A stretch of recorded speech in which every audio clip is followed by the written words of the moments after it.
Press TV News in brief. Turkish army says at least 3 of its soldiers have been killed in an attack in northern Syria. Daesh terrorists who later claimed responsibility for the attack targeted the Turkish fighters in the Tel al-Hawa region. 3 other Turkish soldiers were also killed in an ISIL rocket attack earlier this week.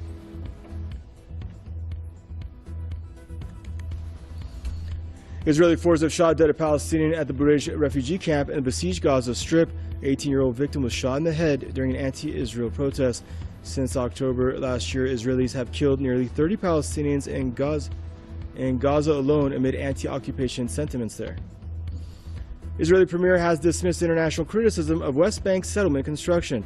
Benjamin Netanyahu says that he's always been, quote, perplexed by claims that Israeli settlement building is an obstacle to peace. Israeli settlements are all illegal under international law, and Tel Aviv has time and again been urged to halt additional construction.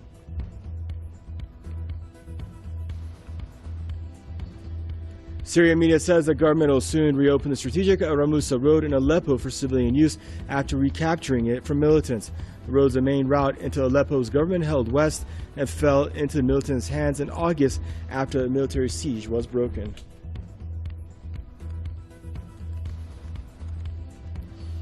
Iranians from all walks of life have rallied throughout the nation to condemn Saudi crimes and the Bahraini regime's crackdown on dissent. Protesters slammed Riyadh for its aggression against Yemen and the deadly stampede during last year's Hajj rituals. They also denounced Manama for revoking the citizenship of a Shia cleric, Sheikh Isa Qasem. The U.S. House of Representatives has approved a bipartisan bill allowing Americans to sue Saudi Arabia over the 9/11 attacks. The Senate passed the bill back in May, and the White House says that President Obama will veto the legislation over what it calls concerns about exposing Americans overseas to legal risks. The UN chief has slammed North Korea's 5th nuclear test as a brazen breach of UN resolutions. Ban Ki-moon called on the Security Council to take appropriate action against Pyongyang. A test triggered a massive quake, which was the largest compared to the last 4 tests. The U.S. president says Washington will never accept North Korea as a nuclear state. Barack Obama also described Pyongyang's latest nuke test as a grave threat to regional security and international peace. He added that the U.S. will work with its partners on fresh sanctions against the North.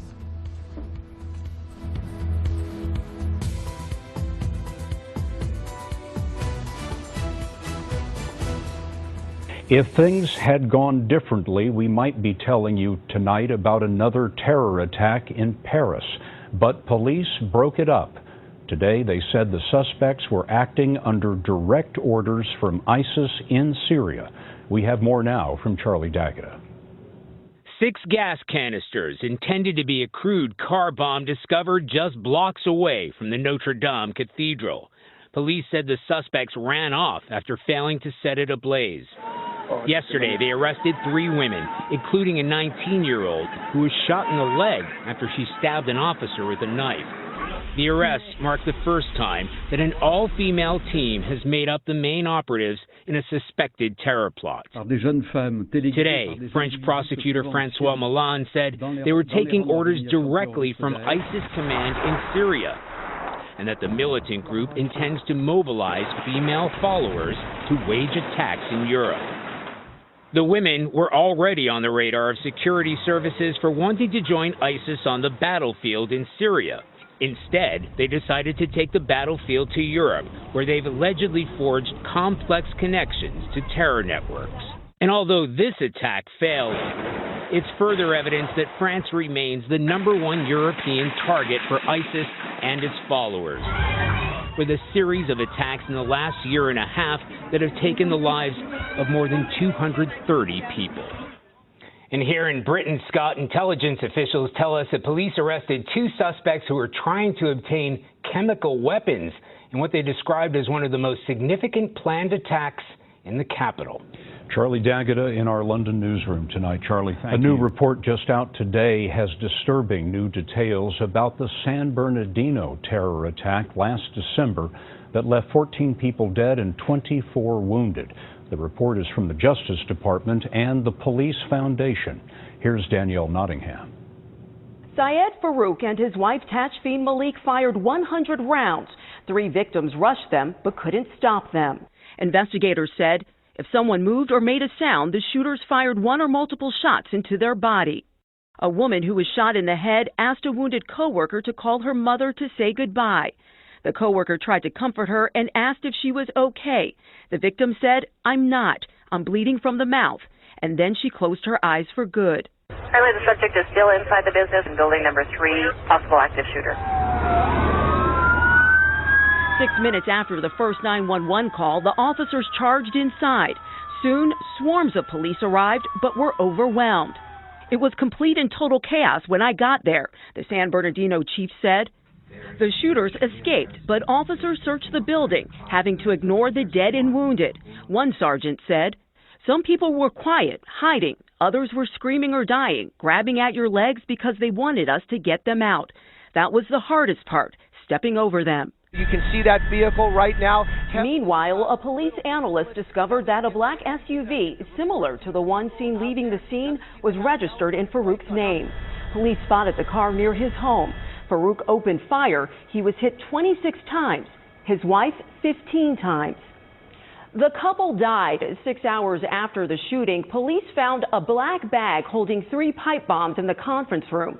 Scott, authorities suspect those explosives had been meant to go off after first responders arrived to help the wounded. Danielle Nottingham in our Los Angeles newsroom. Danielle, North Korea has tested its 5th nuclear weapon. It was the strongest one yet, but as these things go, it was a small bomb, less power than the one that destroyed Hiroshima in World War II. Still, the North Korean nuclear program is accelerating and getting closer to fitting a compact warhead on a missile. Adriana Diaz in Beijing is following this. On North Korean state television, the test was celebrated as a success. It was the country's most powerful explosion yet, and another sign of progress for its nuclear program. President Obama, just back from a week-long trip to Asia, called the test provocative and destabilizing. China, North Korea's most reliable partner, urged all relevant countries to act carefully. In New York, an emergency session of the United Nations Security Council was called. U.S. Ambassador Samantha Power. North Korea is seeking to perfect its nuclear weapons and their delivery vehicles so they can hold the region and the world hostage under threat of nuclear strike. This is North Korea's second nuclear test this year and the latest in a string of recent provocations. Leader Kim Jong-un has also ramped up the country's ballistic missile capacity and launched 3 earlier this week during the G20 summit in China. The fear is that with each test comes better capabilities. Jamie Metzel is a senior fellow at the Atlantic Council. If North Korea continues on the path that it's on, it is likely that within a decade they will have a deliverable nuclear weapon able to hit the continental United States. North Korea is already one of the most heavily sanctioned countries in the world, and this latest nuclear test is sure to add more restrictions. But Scott, the question is, will it make a difference? Adriana Diaz, thanks. Breaking news from North Korea, boldly claiming success with its 5th and largest nuclear test amid international condemnation. The blast registered as a 5.3 magnitude earthquake. North Korean officials say the test was meant to counter what it calls U.S. hostility. President Obama was briefed about the incident aboard Air Force One en route back to the U.S. from Asia. He has already spoken on the telephone with the president of South Korea and the prime minister of Japan, both expressing outrage. In a major shift, China, which is North Korea's only major ally and economic lifeline, is now among the nations denouncing this latest nuclear test. We begin with worldwide condemnation and concern after North Korea tested its most powerful nuclear weapon yet. The North claims its ballistic missiles can now carry nuclear warheads. The overnight test triggered a magnitude 5.3 tremor near North Korea's main nuclear base. South Korea and Japan called the test reckless and unacceptable. And President Obama, returning from a trip to Asia, promised serious consequences. Adriana Diaz is in Beijing, where China is also protesting its allies' latest move. Adriana, good morning. Good morning. This is North Korea's second nuclear test this year alone, and its largest yet. This comes just after the U.S. and South Korea held joint military exercises last month, and amid planning for a U.S. missile defense shield on the Korean peninsula. That's angered the North and further complicated an already tense situation. North Korea said overnight the test was performed on a newly developed nuclear warhead at a remote site used for previous nuclear tests. South Korean officials scrambled together an emergency meeting. And on his way back from Asia, President Obama had separate phone calls with South Korea's president and the Japanese prime minister. The test violates 5 UN Security Council resolutions and undermines regional stability. Secretary of State John Kerry addressed the test from Geneva. We're trying still to monitor to find out precisely what took place. Earlier this week, Pyongyang caused more concern when they launched 3 missiles while China was hosting world leaders at the G20 summit. And yesterday at a regional summit in Laos, President Obama condemned what he called provocations. We are constantly examining other strategies that we can take. Pyongyang's nuclear program is a source of national pride. When we visited in May, the nation showcased a parade float celebrating their January 6th nuclear test. That month, in a 3-hour speech, leader Kim Jong-un pledged to use nuclear weapons only in self-defense. Every time we condemn them, they come back at us with another test. Joshua Pollack is an expert on nuclear and missile proliferation. If you read their statements in the last few days, I think it has become increasingly clear that they have more planned for us even before the end of this year. China, North Korea's only major ally, had harsh words for Pyongyang, condemning the nuclear test. China also said it would lodge a formal complaint with North Korea's ambassador here. Gail? Adriana Diaz in Beijing. I'm Oren Durrell, foreign affairs reporter at USA Today. People ask me who's fighting whom in Syria, so I'm going to try to explain it in less than 2 minutes. Now remember, the war has been going on since 2011. Close to 500,000 people have died, millions have been displaced. There are dozens of countries involved, most fighting the Islamic State. Syrian President Bashar Assad is trying to keep power. Assad is backed by Russia and Iran. Iran's Islamic Revolutionary Guard Corps has sent Shiite militias from Lebanon and as far away as Pakistan to help Assad. The Syrian opposition includes hundreds of militias with ideologies that range from nationalist Democrats to hardline Islamists.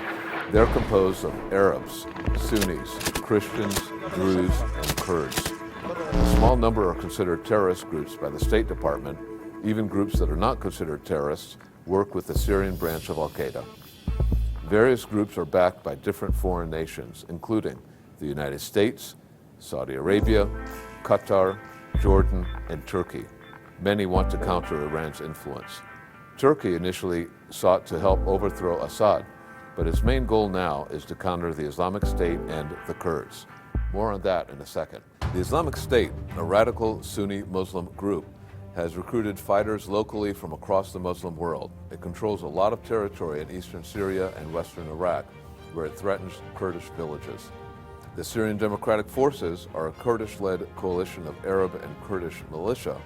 It is led by the YPG, the Syrian arm of the Kurdish Workers' Party, the PKK, which Turkey and the U.S. consider a terrorist group. The Syrian Democratic Forces fight under U.S. air support against the Islamic State.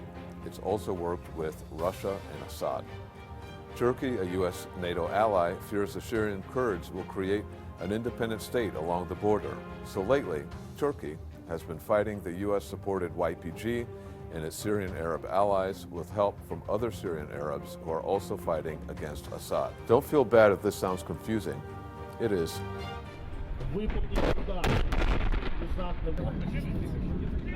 Я отвечу на это, что это абсолютная чушь.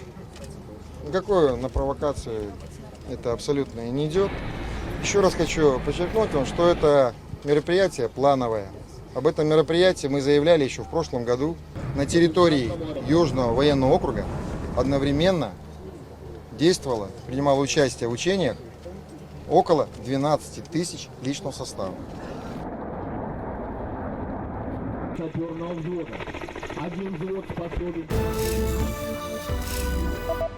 This is AP News Minute. The House has approved a bipartisan bill that would allow families of September 11th victims to sue the government of Saudi Arabia. The White House has signaled that President Barack Obama would veto the legislation over concerns of exposing Americans overseas to legal risks. Aerial insecticide spraying to combat mosquitoes carrying the Zika virus is underway in Miami Beach. A plane carrying the insecticide released the spray over the Atlantic Ocean before dawn on Friday. A passenger train derailed in Spain, killing 4 people and injuring 47 others who were taken to hospitals. The accident occurred Friday morning about 280 miles northwest of Madrid. A cat was rescued from rubble in a quake-devastated town in central Italy. It was not clear if the cat had been trapped since the August 24th earthquake or if it was buried under rubble during an aftershock. Either way, the cat is now safe and sound. Matthew Burgoyne, The Associated Press with AP News Minute.